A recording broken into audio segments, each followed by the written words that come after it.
এনেকৈ দিও ইয়াত কি হল বায়ুবোৰ থাকি গ'ল নাই ইয়াত কি হল বায়ুবোৰ আছে নাই বায়ুবোৰ আছে ইয়াত এইটো মই চাই আছো ডাঙৰ এখন কেপ হয় নে নাই এইটো কেনেকৈ ক্ষুদ্ৰ কণিকাৰে গঠন হল এই এনেকৈ অক্সিজেন আছে ধৰিছো ইয়াত নাইট্ৰজেন আছে ধৰিছো এইখনকো হোৱা নাই যে মেটাৰটো কি ইয়াত কিবা গড়বড় আছে হয় নে নাই চিআইডি দেখুৱাই যায় ইয়াত কিবা গড়বড় আছে মেটাৰটো কিবা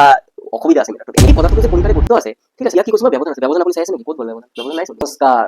জয় হিন্দ জয় ভাৰত জয় অসম আপোনালোকক স্বাগতম ই আছাম অধ্যয়নত আজি আমি ক্লাছ 9ৰ বিজ্ঞানৰ প্ৰথম অধ্যায় যেটো আছে আমাৰ চাৰিওকাষৰ বস্তুবোৰ মেটাৰ ইন আৱাৰ সাৰাউণ্ডিং এই চেপ্টাৰটোৰ বিষয়ে আমি পঢ়িম এই চেপ্টাৰটোৰ বিষয়ে পঢ়াৰ আগত আমি কি কৰিব লাগিব জানিব লাগিব এই চেপ্টাৰত কি পঢ়িম ফাৰ্ষ্টত আমাক ব্লুপ্ৰিণ্টখন লাগিব চেপ্টাৰটোৰ ব্লুপ্ৰিণ্টখন কি আছে চেপ্টাৰত আমাক কি পঢ়িব লাগিব এই বস্তুটো ইয়াত আমাৰ লিখা আছে পদাৰ্থৰ সংজ্ঞা একচুয়ালি পদাৰ্থটো কি বস্তু হয় পদাৰ্থ আমি একো নাজানো ক্লাছ 8ত পঢ়িছিলো অকমান কিন্তু আমি একো নাজানো যে একচুয়ালি পদাৰ্থটো কি হয় এনেকুৱা টাইপৰ কনসেপ্ট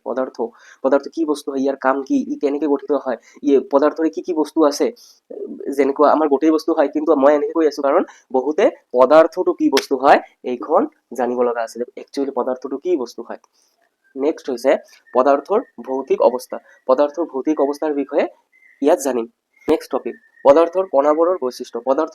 বৈশিষ্ট্য কি হৈছে পদাৰ্থৰ কণা যিবিলাক আছে এইবিলাক কেনেকৈ ৰিয়েক্ট কৰে এইবিলাকৰ বিষয়ে জানিম নেক্সট টপিক হৈছে পদাৰ্থৰ অৱস্থাটো কি পদাৰ্থ গোটা অৱস্থাত পোৱা যায় জুলীয়া বা তৰল অৱস্থাত পোৱা যায় আৰু গেছীয় অৱস্থাত পোৱা যায় গোটা অৱস্থা মানে কি হৈছে গোটা অৱস্থা যেনেকুৱা টাইপৰ এই মাৰ্কাৰটো কি হয় কঠিন হয় পদাৰ্থটো এইটো ইয়াত কণাবোৰ কি আছে কেনেকৈ গঠিত হৈ আছে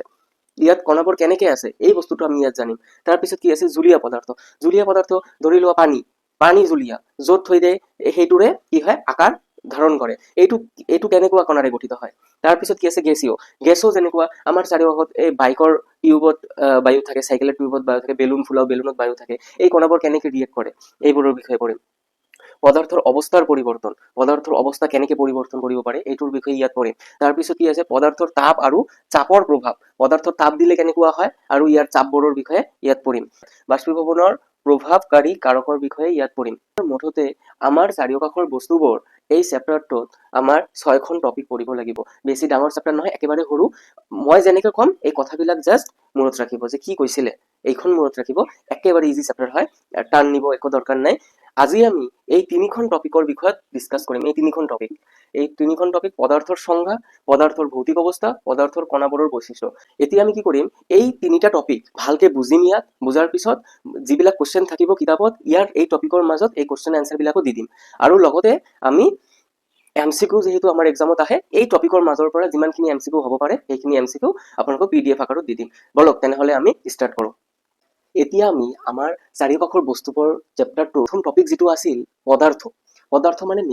মেটাৰটো কি বস্তু হয় মেটাৰ হৈছে আমাৰ চাৰিওকাষৰ যিবোৰ বস্তুৰ ভৰ আৰু আয়তন আছে মানে যিবিলাক বস্তু আমি চাই আছো আৰু যিবিলাক বস্তুৰ ভৰো আছে লগতে আয়তনো আছে তাক পদাৰ্থ বুলি কোৱা হয় এতিয়া আমি ইজিলি বুজিবলৈ গ'লে কেনেকৈ বুজিম ভৰ আৰু আয়তন এই বস্তুখনৰ ভৰ আছে নে নাই কিবা এখন মই তুলি আছো নে নাই এই বস্তুটো কি আছে ভৰ আছে আৰু লগতে কি আছে বস্তুৰ আয়তন আছে মই এই বস্তুটো ইয়াত ৰাখিছো এই ইয়াৰ ঠাইতেই মানে এই বস্তুখন মোৰ হাতৰ এই ঠাইত আছে ইয়াতে মই ৰাখিব পাৰিম নেকি কিবা এটা বস্তু ৰাখিব নোৱাৰো কাৰণ কি এই বস্তুটো আগৰ পৰা মোৰ হাতত আছে ইয়াৰ দ্বাৰা আমি কি বুজিব পাৰো যে এই বস্তুটো কিবা এটা স্থান লৈছে মোৰ হাতৰ কিবা এটা স্থান লৈছে বস্তুখন আৰু সেই কাৰণে আৰু এই বস্তুখন কিবা ওজনো আছে কিবা ওয়েটও আছে তো যিবিলাক বস্তুৰ কি থাকিব ভৰ থাকিব লগতে কি থাকিব ইয়াৰ আয়তন থাকিব লাগিব মানে কিবা এটা নিৰ্দিষ্ট কিবা এটা আয়তন থাকিব লাগিব আয়তন থাকিব লাগিব তো ভৰ আৰু আয়তন থাকিলে এই বস্তুটোক আমি কি বুলি কম পদাৰ্থ বুলি কম এতিয়া পদাৰ্থ অতি ক্ষুদ্ৰ কণিকাৰে গঠিত মানেটো কি পদাৰ্থ অতি ক্ষুদ্ৰ কণিকাৰে গঠিত এইটো মই চাই আছো ডাঙৰ এখন কেপ হয় নে নাই এইটো কেনেকৈ ক্ষুদ্ৰ কণিকাৰে গঠন হল এনেকুৱা টাইপৰ কোশ্চেন আহে নাই এতিয়া তোমাৰ স্কুলত লিখা চকটো চাবা চকটো ডাঙৰ হয় নাই এতিয়া যে মই চকটো যে ভাঙি দিও গুৰি যদি কৰো তেনেহলে চাম যে তাত অনেক মানে বহুতো ক্ষুদ্ৰ কণিকা আছে হয় নাই এতিয়া এই ক্ষুদ্ৰ কণিকাৰে কি হ'ব এখন চক তৈয়াৰ হ'ব ঠিক আছে এই ক্ষুদ্ৰ কণিকাবোৰেৰে এখন চক হল আৰু চকটো এখন পদাৰ্থ ক্ষুদ্ৰ কণিকাবোৰো এখন পদাৰ্থ হয় এতিয়া ক্লিয়াৰ না কথাটো যে পদাৰ্থ মানেটো কি আৰু ক্ষুদ্ৰ কণাৰে এইটো কেনেকৈ গঠিত হৈছে যেনেকৈ উদাহৰণ কলম কিতাপ বায়ু আদি এতিয়া বায়ু সকলে ভাবি আছে যে মই এতিয়াই কৈছো ভৰ আৰু আয়তন আছে বায়ুৰ ক'ত আৰু ভৰ আছে বায়ুতো সকলে কৈ থাকে আমাৰ চাৰিওকাষত বায়ু আছে ক'ত বায়ুৰ তো কোনো মইতো আপুনি ভাবি আছে যে মইতো চোৱা নাই যে বায়ুৰ ওজন আছে বুলি এনেকুৱা টাইপৰ কোশ্চেন আহি আছে মনত পদাৰ্থৰ উদাহৰণবোৰ দিয়াৰ আগত কৈ আছো যে পদাৰ্থ কোনবোৰ বস্তু যিবোৰ বস্তু আমি টাচ কৰিব পাৰি যিবোৰ বস্তু আমি টাচ কৰিব এইখন টাচ কৰি আছো নে নাই যিবোৰ বস্তু আমি টাচ কৰিব পাৰি টাচ কৰাৰ পিছত কি এইখন অনুভৱ কৰিব এইটো কি হয় গোটা পদাৰ্থ হয় এইটো হাৰ্ড হয় এইখন আমি কি অনুভৱ কৰিব পাৰি ঠিক আছে মানে কি টাচ কৰিব পাৰি অনুভৱ কৰিব পাৰি লগতে দেখিব পাৰি চাই আছো নে নাই এইটো কি মাৰ্কাৰ চাই পিনে গম পাইছো এই বস্তুটো কি হয় মাৰ্কাৰ হয় তো এনেকুৱা টাইপৰ বস্তুবোৰে কি হৈছে পদাৰ্থ এনেকুৱা টাইপৰ যি এই চাৰ্টেন মই যিখিনি কথা কৈছো তাৰ মাজত যিবোৰ বস্তু পৰিব সেইবোৰে হৈছে কি পদাৰ্থ আমাৰ চাৰিওকাষত গোটেইখিনি বস্তু যিবিলাক বস্তু টাচ কৰি আছো বা কিবা খাই আছো এই হোৱাইট বৰ্ডখন আছে এনেকুৱা টাইপৰ যিবোৰ বস্তু আছে গোটেইবোৰ বস্তু কি হয় পদাৰ্থ হয় উদাহৰণত কি আছে কলম কিতাপ বায়ু মই এতিয়া কৈছো বায়ুৰ কথা আপুনি ভাবিছে বায়ুটো আমি চাব নোৱাৰি এইটো কেনেকৈ পদাৰ্থৰ উদাহৰণ হ'ল এতিয়াই মই কৈছো যে কি হয় পদাৰ্থ আমি দেখিব পাৰি টাচ কৰিব পাৰি ফিল কৰিব পাৰি এইবোৰে কি হৈছে পদাৰ্থ হৈছে এইটো দেখিব পৰা নাই টাচ কৰিব পৰা নাই বায়ু ইয়াত অক্সিজেন আছে ধৰিছো ইয়াত নাইট্ৰজেন আছে ধৰিছো এইখনতো হোৱা নাই তো টাচো কৰিব পৰা নাই ধৰিব পৰা নাই তো এইটো কেনেকৈ পদাৰ্থ হ'ল হয়নে নাই এতিয়া মোৰ তাত এখন পলিথিন আছে এই পলিথিনটো যদি মই এনেকৈ দিওঁ ইয়াত কি হ'ল বায়ুবোৰ থাকি গ'ল নে নাই ইয়াত কি হ'ল বায়ুবোৰ আছে নে নাই বায়ুবোৰ আছে ইয়াত তো এনেকৈ আমি বায়ুবোৰ টাচ কৰিব পাৰি আৰু বায়ুৰ আৰু এটা উদাহৰণ মই এতিয়া এখন মমবাতি যিখন আছে মমবাতি মই জ্বলাই দিছো মই দূৰৰ পৰা কি কৈছো ফু দিছো হেপী বাৰ্থডে নহয় দেই এনে ফু দিছো ঠিক আছে মমবাতিটো কি হৈছে মই ফু দিছো ফু দিলে কি হ'ব নিভি যাব বা কি হ'ব বস্তুটো কি হ'ব যে আগুনৰ যে শিখা থাকিব শিখাটো নৰি থাকিব হয় নে নাই তাৰ মানে আমি কি বায়ু আছে আৰু কি আমি অনুভৱ কৰিব পাৰিছো এই বায়ুখন গৈ আছে সেইকাৰণে এনেকুৱা হৈ আছে সেইকাৰণে কি হৈছে বায়ু এখন কি হৈছে পদাৰ্থ হৈছে বায়ুটো কি পদাৰ্থ মেটাৰ্ছ মানে এনেকুৱা কথা নহয় যে মেটাৰটো কি ইয়াত কিবা গড়বড় আছে হয় নে নাই চিআইডিত দেখুৱাই যায় ইয়াত কিবা গড়বড় আছে মেটাৰটো কিবা অসুবিধা আছে মেটাৰটোত এনেকুৱা মেটাৰ নহয় দেই এইটো মেটাৰটো কি হৈছে যিবিলাক বস্তু ক্ষুদ্ৰ ক্ষুদ্ৰ কণিকাৰে গঠিত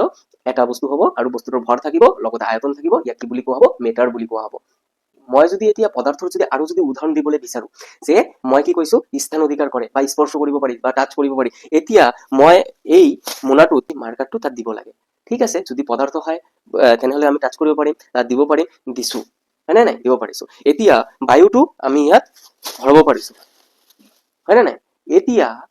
তোমাৰ ফ্ৰেণ্ডে কৰা দুষ্টামিবোৰ মই কৈছো যে তোমাৰ ফ্ৰেণ্ডে কি দুষ্টামি কৰিছে সেই দুষ্টামিবোৰ এই মোনাটোত ভৰাই দিয়া এইটোকে সম্ভৱ হ'ব নেকি এইটো অসম্ভৱ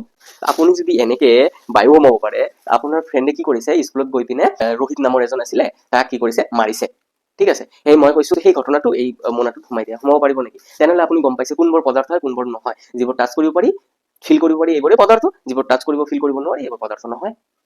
তেনেহলে আমাৰ পদাৰ্থ এই টপিকটো আমাৰ কি হ'ল ক্লিয়াৰ হৈ গ'ল এতিয়া নেক্সট টপিক পদাৰ্থৰ ভৌতিক ধৰ্ম মানেটো কি পদাৰ্থ কণিকাৰে গঠিত মই এতিয়াই কৈছো পদাৰ্থ এনেকুৱা কণিকাৰে গঠিত যেনেকুৱা চক আছে এনেকে গুড়ি কৰিছো গুড়ি কৰাৰ পিছত এইখন মই পানীৰে আকৌ এনেকুৱা দিছো দিয়াৰ পিছত ৰ'দত থৈ দিছো চকটো কি হৈছে শকত হৈ গৈছে তেতিয়া আকৌ বৰ্ডত কি কৰিব পাৰিম লিখিব পাৰিম পদাৰ্থৰ কণিকাবোৰ কি হ'ল অতি ক্ষুদ্ৰ যি চোখেৰে এনেকুৱা ক্ষুদ্ৰ হ'ব পাৰে যিটো আমি চোখেৰে দেখিব নোৱাৰি এনেকুৱাও ক্ষুদ্ৰ হ'ব পাৰে তেনেহলে আমাৰ পদাৰ্থৰ ভৌতিক ধৰ্ম এইখনত শেষ হ'ল নেক্সট কি আছে পদাৰ্থৰ কণিকাবোৰৰ বৈশিষ্ট্য কেইটা দি আছে কিতাপত 3খন দি আছে প্ৰথমটো হৈছে পদাৰ্থৰ কণিকাবোৰৰ মাজত ব্যৱধান আছে এই পদাৰ্থটো যে কণিকাৰে গঠিত আছে ঠিক আছে ইয়াত কি কৈছো মই ব্যৱধান আপুনি চাই আছে নেকি ক'ত গ'ল ব্যৱধান নাই চোন হয় নে নাই ব্যৱধানটো আমি চাব নোৱাৰি তো এইটো আমি কেনেকে আমি এইটো ডিসক্ৰাইব কৰিব পাৰি পদাৰ্থৰ গঠন যেতিয়া পঢ়াম আছিল ন মই যেতিয়া বুজাই দিছো যে এইবিলাক পঢ়িম ইয়াত পদাৰ্থৰ গঠন তেতিয়া আমি গম পাম বস্তুটো ভালকে পদাৰ্থৰ কণিকাবোৰ অনবৰতে গতি কৰি থাকে এইটো পদাৰ্থৰ কণিকাবোৰ কেনেকৈ অনবৰতে গতি থাকে ইয়াত পদাৰ্থৰে গঠিত এইটো কেনেকৈ অনবৰতে গতি কৰি আছে এই বস্তুটো আমি নেক্সট ভিডিঅ'ত ভালকে জানিম তাৰ পিছত পদাৰ্থৰ কণিকাবোৰৰ মাজত আকৰ্ষণ আছে ইয়াত পদাৰ্থৰ কণিকা আছে ইয়াত কি আছে আকৰ্ষণ হৈ আছে কেনেকৈ আকৰ্ষণ হৈ আছে আজিৰ চেপ্টাৰৰ যে 3টা টপিক আমি আজি পঢ়িলো ইয়াৰ পৰা যিকোনো এটা এক্সামত দিব পাৰে কোনো ঠিক নাই 3টাই ইম্পৰ্টেন্ট হয় তো আমি পদাৰ্থৰ কণিকাবোৰৰ বৈশিষ্ট্য আমাৰ আজি ক্লিয়াৰ হৈ গ'ল আজি আমি 3খন টপিক ডিসকাস কৰিলো আৰু যিখিনি ৰিমেইনিং টপিক আছে ফাৰ্ষ্টত ষ্টাৰ্ট কৰাৰ আগত যেতিয়া কৈ দিছিলো সেইবোৰো ডিসকাস কৰিম ভিতৰুৱা কোৱেশ্চনবোৰ পিডিএফ আকাৰত দিম আৰু লগতে যিবিলাক কোৱেশ্চন আমাৰ ক্লাছ 9ৰ হাফ ইয়াৰলি এনুৱেলত আহিছে প্ৰিভিয়াছ ইয়াৰৰ কোৱেশ্চন যিবোৰ আছে এই কোৱেশ্চনবোৰ মই ইয়াত সলভ কৰাই দিম